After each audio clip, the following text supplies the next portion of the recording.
मक्का की रात बहुत गहरी हो चुकी थी।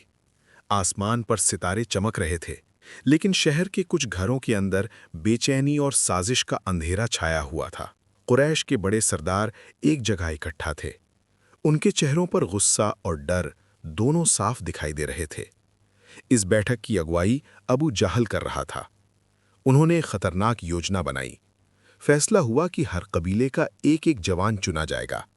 सब मिलकर एक साथ हमला करेंगे ताकि किसी एक कबीले पर इल्जाम ना आए। उनका निशाना थे मोहम्मद सल्लल्लाहु अलैहि वसल्लम।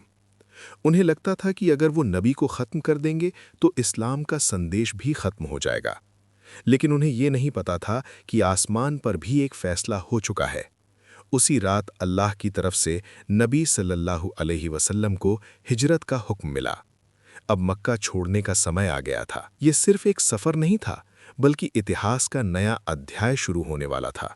नबी सल्लल्लाहु अलैहि वसल्लम ने अपने चचेरे भाई अली इब्ने अबी तालिब रज़ी को बुलाया। उन्होंने बड़े प्यार से कहा कि आज रात वो उनके बिस्तर पर सो जाएं। बाहर दुश्मन घात लगाए बैठे थे।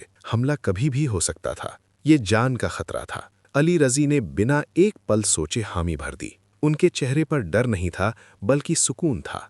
रात और गहरी होती गई। घर के बाहर तलवारें लिए लोग इंतजार कर रहे थे कि सुबह होते ही हमला कर दें। अंदर अली रज़ी नबी के बिस्तर पर आराम से सो रहे थे।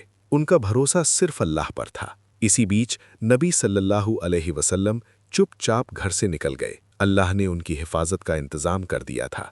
दुश्मनों को जरा भी खबर नहीं हुई। वो सीधे अपने सबसे करीबी साथी अबू बकर रज़ी के घर पहुंचे।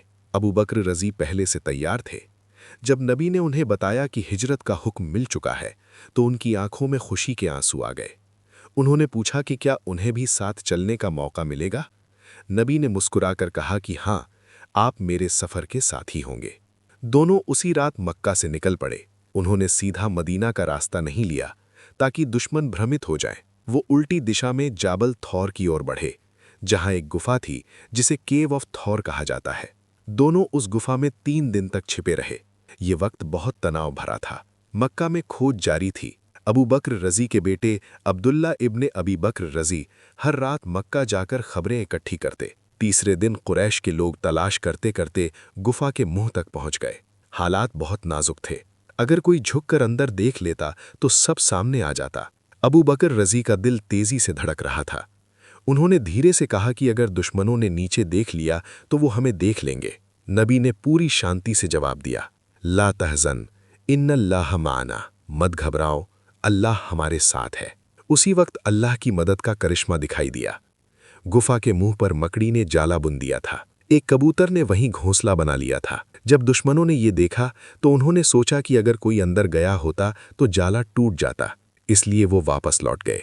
गुफा के अंदर बैठकर अबू बकर रज़ी ने सुकून की सांस ली। उनका भरोसा और मजबूत हो गया। 3 दिन बाद जब तलाश कम हो गई तो दोनों गुफा से निकले और मदीना की ओर सफ़र शुरू किया। रास्ता लंबा और मुश्किल था।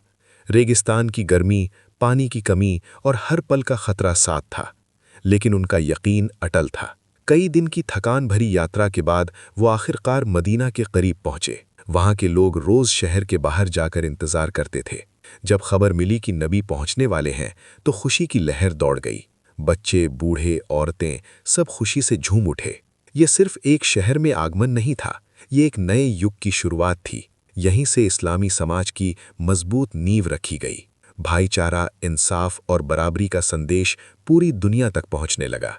मक्का की वो डरावनी रात जो साजिश से भरी थी, आखिरकार उम्मीद और रोशनी में बदल गई। हिजरत ने साबित कर दिया कि जब इंसान का भरोसा अल्लाह पर होता है तो सबसे बड़ी ताकतें भी उसे रोक नहीं सकतीं।